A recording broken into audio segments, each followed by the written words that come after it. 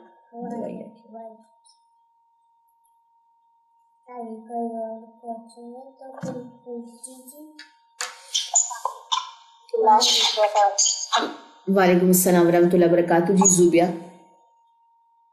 اچھا, ہم اگر کچھ گھروں میں افطاری دیتے ہیں اور بیچ سے ایک دو گھر ایسے ہمیں لگے کہ اگر ہم بھیجیں گے تو وہ واپس کر دیں گے, یا پھر وہ اگر لیں گے تو وہ کھائیں گے نہیں, پھینک دیں گے, تو پھر اس کے لیے کیا حکم ہے کہ نہ بھیجیں؟ پھر ہاں جی, نہ بھیجیں, آپشن ہے. ہمسایوں کے گھر تو آپشن ہے, بھیجیں آپ کی مرضی یا نہ بھیجیں آپ کی مرضی, نہ بھیجیں. یہ کتنا یہ تھا کہ جیسے اب اگر ہم جس جگہ رہتے ہیں اور ہمیں پتا ہو کہ ہمارے ادھر رشتہ داروں میں یا محلے میں کوئی لڑکا یا لڑکی زنا میں ملوث ہیں, یعنی کہ آپس میں ریلیشن شپ ہے ان کا بغیر نکاح کے غلط طرح کا, تو ان سے تعلق رکھنا جائز ہے ہمارا؟ ان سے بول چال بات چیت یا ان کے گھر جانا یا ان کا ہمارے گھر آنا ٹھیک ہے؟ اور دوسرا یہ کہ ان کی اس حرکت کو دیکھ کے کیا چپ رہا جا سکتا ہے؟ نہیں, کیوں چپ رہا جائے گا؟ آپ اس پہ گواہی دیں گے, ان کے ماں باپ کو بتائیں گے. تو اگر ماں باپ شامل ہو, ماں اسپیشلی شامل ہو, تو پھر ان کے ساتھ تعلق ذرا کم ہی رکھیں. صحیح, ٹھیک. پھر ان کے ساتھ تعلق جو ہے وہ کم ہی رکھیں, لیکن ان کو ٹائم ٹو ٹائم نصیحت لازمی کریں. ان کے ساتھ کوشش کریں کہ ان کو کسی بھی طرح دین کی طرف لے کر آئے, اور اس جو گناہ ہے اس سے ان کو جو ہے اللہ تعالیٰ بچائے. ان کے لیے خصوصاً دعا کریں. اور جو ان کے گھر کوئی تو ہوگا نا جس کے اندر غیرت ہوگی, کوئی تو ہوگا نا, باپ ہوگا, بیٹا ہوگا, بھائی ہوگا, اس کے علم میں جو ہے وہ سارے ہی شامل ہیں. میں ویسے پوچھ رہی تھی آپ سے, تو مجھے خود لگتا ہے جیسے ان کے گھر نہ جانا, ان کے ساتھ تعلق نہ رکھنا غلط ہے. جی پھر میں نے کہا کیونکہ بے حیائی سے دور ہی رہے. جو بے حیائی کی مجلسیں ہیں, اللہ تعالیٰ نے کیا کہا ہے کہ ایسی مجلسوں میں نہ جایا جائے. ٹھیک ہے, اور ساتھ قربانی کا حصہ ڈالنا ٹھیک ہے یا ہم نہیں ڈال سکتے؟ کیونکہ میں نے سنا تھا کہ قربانی کا حصہ ان لوگوں کے ساتھ ڈالا جا سکتا ہے جو نماز پڑھتا ہو, جی اور دین پر ہو. آپ نے اپنا جو کنیکشن ہے رکھنا ہے اس کے ساتھ, جو صبح شام اللہ کا ذکر کرتا ہو, جو نمازی پرہیزی ہو. جی. اور تیسرا کوشچن میرے 3 دن سے جمع ہوئے ہوئے, میں کل بزی تھی تھوڑی دے نہیں سکی آپ کو کوشچن. اور تیسرا یہ ہے کہ میں جس فیملی میں اب رہتی ہوں نا, تو یہ جوائنٹ فیملی سسٹم ہے, تو میں نا شریک پردہ کرنا چاہتی ہوں. میرا بہت دل کرتا ہے کہ میں کروں, اور اللہ مجھے اس کی توفیق بھی دے. لیکن باہر کہیں میں شادی میں جاؤں, جیسے ہوٹل وغیرہ میں یا کسی کے گھر پہ بھی, یا فوتگی پہ جاؤں, تو میری کوشش ہوتی ہے کہ میں گاؤن میں جاؤں, ابائے میں, اور نقاب کروں, اور ادھر کھانا کھاتے ہوئے بھی میں اس چیز کا خیال رکھوں کہ کوئی ویٹر وغیرہ مجھے دیکھے نہ, یا کوئی غیر مرد.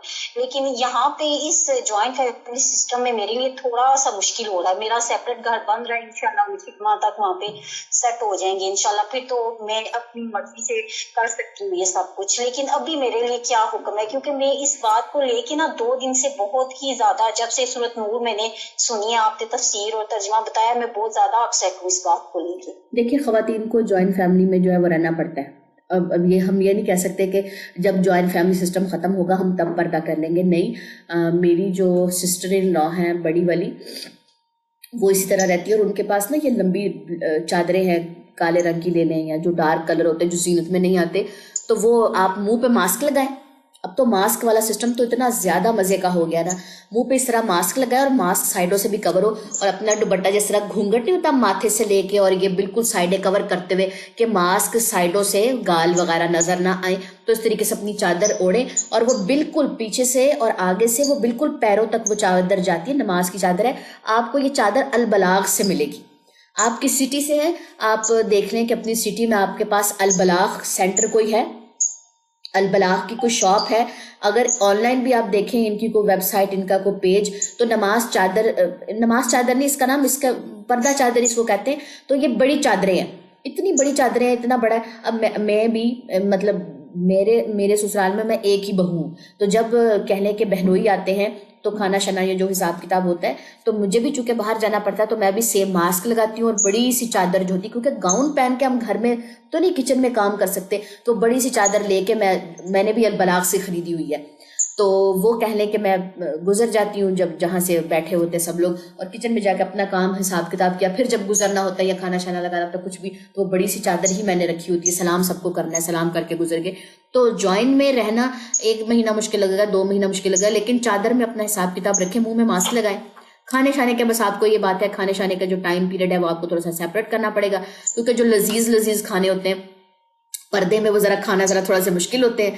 اور کوئی ہلکا پھلکا ناشتہ وغیرہ ہوا کبھی ساتھ بیٹھ کے کر لیا، کبھی اس طرح کو قورمہ یا چار گوشت اس طریقے کی ڈش بنی ہوئی، تو وہ اس طرح بعض دفعہ دل کر رہا ہوتا ہے کہ آپ اس کو کھائیں، بھوک اتنی لگی ہوتی ہے. اور لیکن چونکہ آپ نے پردے کے اندر سے کھانا ہوتا ہے، ماسک ہٹا کے، یا وہ بڑے بڑے جو سامنے نقاب ہوتے ہیں نا، لٹکن والے نقاب ہوتے ہیں، آپ اس کو اگر سائڈ پکڑ کر نیچے سے کھا رہے ہوتے ہیں تو وہ اتنا مشکل ہوتا ہے، وہ سارا گندا. لیکن آہستہ آہستہ ٹرین ہو جاتا ہے انسان.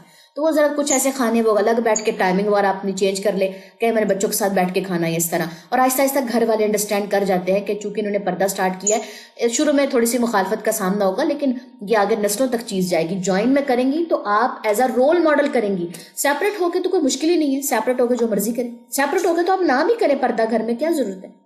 ٹھیک ہے جی.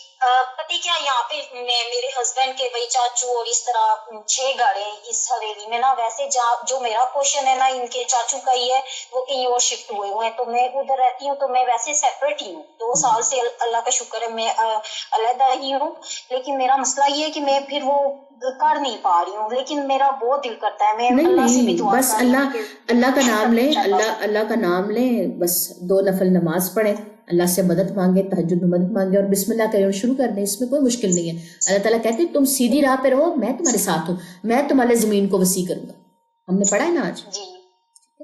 جی میری سسٹر کی طرح کرتی ہے، تو بس تم وہ شریف ادا کرتی ہے. اس کے گھر میں دیور جیٹ جو بھی ہیں وہ بڑی سی چادر لے کے ماسک لے کے کہیں پہ بھی، وہ کسی نامحرم سے بات نہیں کرنی، اس طرح کسی کو چہرہ نہیں دکھانا. اس طرح بھی اللہ کا شکر ہے اس کو ہے. لیکن مجھے اسے دیکھ کے لگتا ہے، اور جو آپ نے اس دن تفسیر بتائی نا، اس سے تو مجھے بہت زیادہ موٹیویشن ملی ہے کہ مجھے کرنا چاہیے. نامحرم سے بات کا بھی ذرا تھوڑا سمجھے کہ حضرت عائشہ رضی اللہ عنہا جو تھی، حضرت بلال ایک دفعہ بیمار ہوئے تھے تو آپ سلم کے ساتھ ہی وہ کھڑی تھی، تو انہوں نے حضرت بلال سے ان کی طبیعت پوچھی تھی. حضرت بلال اب آپ سلم کے جو ہے وہ احباب میں سے تھے، مطلب دوستوں میں سے تھے یا صحابی میں سے تھے. تو انہوں نے پھر ان کی طبیعت دریافت کی تھی کہ آپ کی طبیعت کیسی ہے، آپ بیمار ہیں؟ تو انہوں نے کہا میں بالکل ٹھیک ہوں. تو جو ہسبینڈ کے اگر فرینڈس وغیرہ آتے ہیں تو آپ اگر اس بات پہ گھر میں لڑائی کریں کہ نہیں میں تو پردہ کرتی ہوں، میں ان کے سامنے نہیں جاؤں گی، یہ وہ، خاوند کی سپرویژن میں اگر ان کے فرینڈز آتے ہیں، آپ ان کے لیے کوئی دعوت تیار کرتی ہیں لازمی کریں، لیکن خاوند کی سپرویژن میں، ان کے بھائی یعنی کہ آپ کا جو جیٹ ہے، جو دیور ہے، اگر خاوند ہے، اگر خاوند نہیں ہے تو ان کی غیر موجودگی میں نامحرم گھر میں نہیں آئے گا. ٹھیک ہے. تو اس سے ہمیں یہ پتہ چلتا ہے عائشہ کے اس عمل سے کہ خاوند کی موجودگی میں ہم ان کے دوستوں کا اس طریقے سے حال بھی پوچھ سکتے ہیں، ان کے بھائیوں کو جو ہے اس طریقے سے ہم دعوت پہ بھی بلا سکتے ہیں. کیونکہ اگر آپ اپنے شوہر سے اس بات کو لے کر لڑائی کریں گی کہ آپ کا بھائی گھر نہیں آ سکتا، آپ کا بڑا مطلب جیٹ دیور سے میں پردہ کرتی ہوں اور آپ کے دوست گھر نہیں آ سکتے، یہ میاں بیوی کے رشتے کو بہت زیادہ کمزور کریں گے. ٹھیک ہے. پھر اگر آپ شوہر کے سامنے اس طریقے کی پردے کو لے کے بات کریں گی تو آپ اپنے پردے کے لیے خود مشکلیں پیدا کریں گی. اس طرح پھر اب شوہر بھی پابندیاں لگانا شروع کر دیں گے کہ تم اگر میرے گھر والوں کو نہیں پسند کرتی تو پھر میں بھی تم پہ پابندی لگاتا ہوں کہ تمہارا بھی جو ہے نا، کیا اس کو کہتے ہیں، بہن کے شوہر کو پتہ نہیں کیا کہتے ہیں، میرے مائنڈ سے نکل گئے، بہنوئی کہتے ہیں، بہنوئی. اور یہ نند کے شوہر کو نندویا، میں نے پہلے بہنوئی بول دیا، نندویا. تو بہنوئی کے ساتھ بھی آپ کو لے کے اسٹرگل ہوگی کہ نہیں اب تم پھر بہنوئی بھی گھر نہیں، مطلب بہن نے تو آنا نا بہن کے گھر، تو بہن کا شوہر بھی تو آئے گا نا. تو پھر کل کو وہ ساری مشکلیں برداشت کرنے سے پہلے کہ بہن تو گھر آئے لیکن اس کا شوہر ہی نہ آئے، کیونکہ آپ نے اپنے شوہر کے جو تھے بھائیوں کو گھر میں الاؤ نہیں کیا، تو شرعی پردہ تو اس کے ساتھ بھی ہے. تو بڑی حکمت سے لے کے اپنے پردے کو چلنا ہے، مطلب ایکسٹریم پہ نہیں چلے جانا، میں یہ نہیں کروں گی، میں وہ نہیں کروں گی، میں کسی نامحرم سے نہیں ملوں گی. اللہ تعالیٰ نے کہا جب تم نامحرم سے بات کرو تو تمہاری آواز میں مطلب کہ اٹریکشن نہ ہو. پیسے کم کروانے کے لیے دکاندار سے خواتین کیا کرتی ہیں، بھائی کم کر دینا، بول رہی ہوتی نا ایسی چیزیں، ہم سب نے کام دیکھے ہوئے اپنے بڑوں کو بھی کرتے ہوئے. تو یہ آواز کے اندر اس طریقے کی اٹریکشن پیدا نہیں کرنی. نامحرم سے بات کیے بغیر کیا گزارا ہے. ہم جس سوسائٹی میں رہتے ہیں، یہ پہلے کے دور کی بھی بات ہے، ہمیں نامحرم سے انٹریکشن کرنا پڑتا ہے، لیکن کیسے رہنا ہے، کس طریقے سے رہنا ہے، اپنے پردے کو لے کے پیک پہ نہیں رہنا. دیکھیں مرد کے لیے اس کی داڑھی مونچھ اس کی پرسنل چوائس ہے. عورت کے لیے پردہ اس کی پرسنل چوائس ہے, ٹھیک ہے. اور مرد نے اپنی داڑھی مجھ خود سنبھالنی ہے اور عورت نے اپنا پردہ خود سنبھالنا ہے. آپ اگر باہر اپنے شوہر کے ساتھ آؤٹنگ پہ جائیں اور آپ کا شوہر کہ چلو کہیں گھومنے پھرنے چلتے ہیں, آپ کے نہیں میں پردہ کرتی ہوں, میں نہ محرموں کے درمیان نہیں بیٹھوں گی, میں ہوٹلنگ نہیں کروں گی, یہ پھر مشکلیں آئیں گی. اگر آپ باہر جائیں, آپ کو پتا ہے آپ کے ہاں بالکل کیوں نہیں چلتے, آپ گھر میں پریکٹس کریں. اتنے مزے کے نقاب ہیں, میں کبھی مجھے ابھی ٹائم ملے نا میں آپ لوگوں کے ساتھ اپنے نقاب شیئر کروں گی.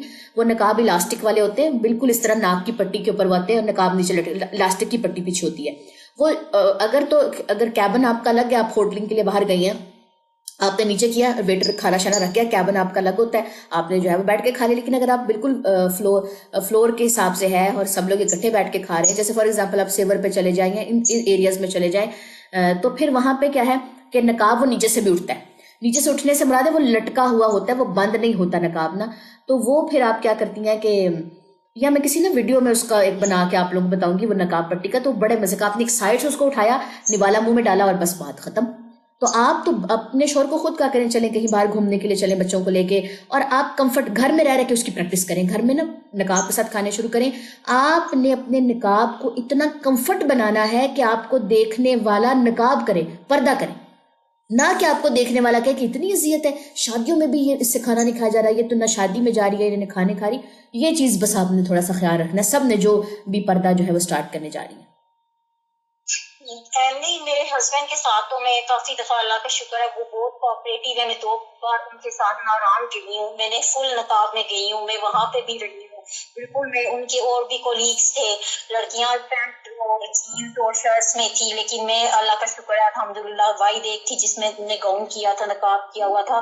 تو انہوں نے نا بہت تعریف کی میرے ہسبینڈ کے کولیگس نے نا کہ آپ کی وائف ایک واحد ہے کہ جنہوں نے عبایا پہنا ہوا یا نقاب کیا, ہم نے ان کا چہرہ نہیں دیکھا. تو ہوٹل میں بھی میں جاتی ہوں, ان کے دفتر کی بھی ہوتی ہیں, دعوتیں ہوتی ہیں, میں اس میں بھی جاتی ہوں, تو میں مکمل گاؤن میں جاتی ہوں. آپ کو آپ لوگوں کو نا میں اس وقت ایک, ہاں اگر میں آپ لوگوں کو یہاں پہ بات بتاؤں, اس وقت جو فتنہ ہے نا, یہ جو بالکل بے پردہ خواتین ہوتی ہیں نا, اللہ تعالیٰ ان سب کو ہدایت دے, کیونکہ ہمارے بھی اختیار میں نہیں تھا ہدایت. جو خواتین بے پردہ ہوتی ہیں نا آج کل, نہ محرموں نے یہ ٹرینڈ پکڑ لیا کہ ان کی طرف تو دھیان, کیونکہ وہ تو بالکل کھلی پڑی ہیں. جو پردہ دار ہیں ان کے اندر انٹرسٹ دینا شروع ہو گئے کہ جی ایسا کیا ہے کہ انہوں نے پردہ کیا ہوا ہے, یا دہشت گردی کے اوپر الزام لگا دینا, اس طرح کی باتیں کر دینا, نہیں ان کا پردہ کھلوائیں. ایئرپورٹ پہ یہ سب چیزیں آپ کو فیس کرنی پڑتی ہیں. تو اس وقت جب آپ باہر نکلیں تو پردے والی خاتون کو جو ہے مسئلے پریشانی فیس کرنے پڑتے ہیں اسٹارٹ میں, لیکن اس کے بعد وہی کہہ لیں کہ آسانی. ٹھیک ہے جی, باقی انشاءاللہ تعالیٰ اب کل کوسچنز لیتے ہیں. سبحانک اللہم ویاکی سبحانک اللہم وبحمدک اشہد ان لا الہ الا انت استغفرک واتوب الیک. السلام علیکم ورحمۃ اللہ وبرکاتہ.